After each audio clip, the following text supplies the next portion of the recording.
Welcome tout le monde, on va voir maintenant la suite de notre présentation concernant l'inactivation du chromosome X.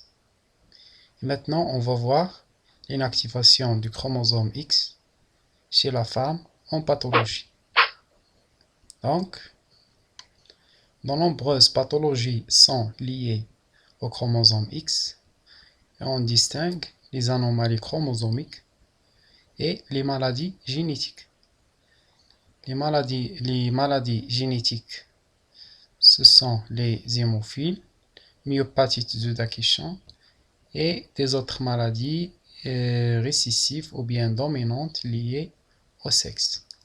Bien sûr, lorsqu'on parle d'une maladie récessive, c'est-à-dire que leur expression ou bien l'apparition du caractère morphologique, elle nécessite l'existence de deux allèles identiques, alors que c'est le cas contraire pour une maladie génétique dominante, c'est puisque une seule version d'allèle est suffisante pour que le caractère ou bien la maladie s'exprime.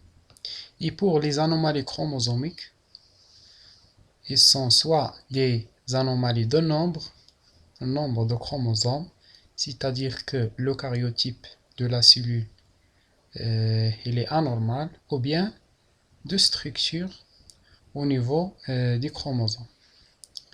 Les conséquences de ces anomalies génétiques vont dépendre en grande partie de deux mécanismes, soit les biais d'inactivation ou bien les dichotomies fonctionnelles.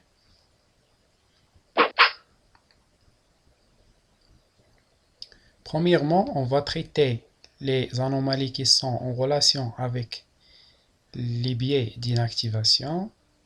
Et chez la plupart des femmes, l'inactivation au hasard. Chez la plupart des femmes, l'inactivation au hasard d'un des chromosomes aboutit dans les tissus matures à une représentation à peu près égale des chromosomes X actifs d'origine paternelle et des chromosomes X actifs d'origine maternelle. Donc, la femme est une véritable mosaïque physiologique. Cela veut dire qu'elle a une certaine proportion de cellules, environ 50%, dans laquelle son chromosome X d'origine paternelle est fonctionnel, et dans certaines proportions de cellules dans laquelle son chromosome X d'origine de leur maman est fonctionnel. Chez les femmes porteurs d'une mutation liée à X, la proportion de cellules fonctionnellement normale est généralement suffisante pour les protéger des effets cliniques de cette mutation. Et rarement des femmes peuvent présenter des signes cliniques d'une maladie récessive liée à X en raison d'un biais d'inactivation ou détriment de chromosomes X non mutés. On parle de biais d'inactivation lorsque le même chromosome est actif dans environ 70% des cellules au plus.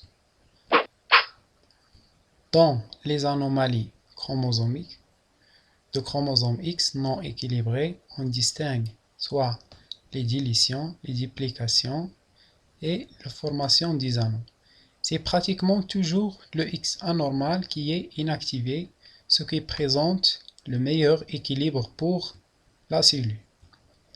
Les translocations X-autosomes constituaient une situation particulière en séparant un segment du chromosome X de son centre d'inactivation, et elle veut interférer fortement avec l'inactivation.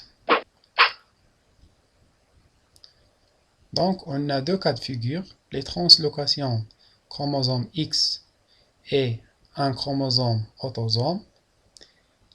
Dans ce cas, il est équilibré, c'est-à-dire que la partie qui est transloquée à partir de ce paire de chromosomes autosomes vers les chromosomes sexuels, il est identique au fragment qui est transloqué à partir du chromosome X vers le chromosome autosome. Et légèrement, X normal, il est inactif et on a équilibre entre segments actifs et inactifs.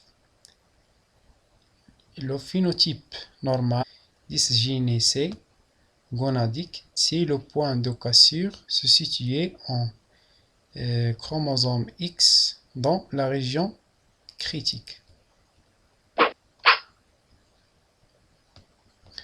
Et la deuxième cas, c'est la translocation X, un chromosome autosome non équilibré. C'est-à-dire que la partie transloquée de part et d'autre de ces deux paires de chromosomes ne sont pas identiques. Et donc, dans cette situation, on aura un phénotype anormal. Concernant les disomies fonctionnelles, pour la majorité des gènes portés par le chromosome X, un seul allèle est fonctionnel dans les cellules somatiques. Les disomies fonctionnelles correspondant à l'expression en double dose de gènes normalement exprimés en simple dose. Le ralentissement clinique est le plus souvent sévère et ils sont rarement viables. Les exemples les plus connus de disomies fonctionnelles viables concernant de très courts segments de le chromosome X ou sont présentes en mosaïque. Le type d'inactivation aboutissant à une diosomie ne concerne qu'une partie des cellules. Les anomalies chromosomiques susceptibles d'entraîner une diosomie fonctionnelle sont les translocations chromosome X avec un chromosome autosome, formation des anneaux et les duplications du chromosome X. Et on a ici le cas de translocation d'un chromosome X avec un chromosome autosome et diosomie fonctionnelle. Ici, comme vous voyez, on a un équilibre entre le fragment qui est transloqué à partir de chromosome X, qui est normalement inactif, et le fragment qui est transloqué à partir de paires de chromosomes autosomes vers le chromosome X inactivé. Dans cette situation, plus le chromosome X normal est inactif, et plus ou moins 20% des cas, X normal actif coexiste avec la partie de l'autre chromosome X transloqué sur une autosome et on parle de diosomie fonctionnelle pour le segment transloqué. Dans la deuxième situation, ici, c'est la translocation non équilibrée, c'est-à-dire que la partie qui est transloquée de part et d'autre de ces deux paires de chromosomes, le paire de chromosomes sexuels et le paire de chromosomes autosomes ne sont pas identiques. Donc, la présence du dérive autosomique d'une translocation entraîne une diosomie fonctionnelle chez la fille et le garçon. Situation exceptionnelle n'implique que de très courts segments distaux. Ici, la translocation il est non équilibrée avec les dérivés autosomes et la même chose ici pour le garçon, il est non équilibré.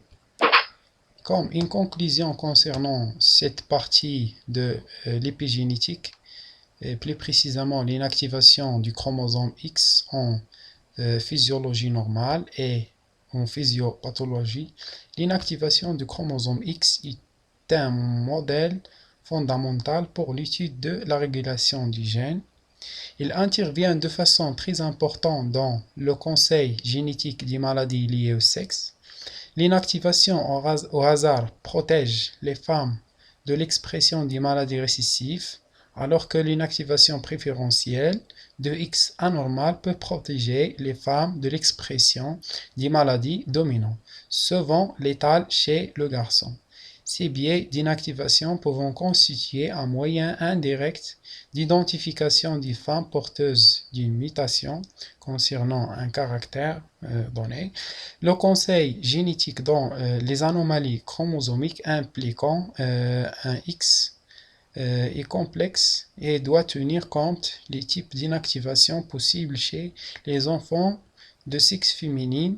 Et j'espère qu'on a déjà vu assez d'informations dans ce contexte-là.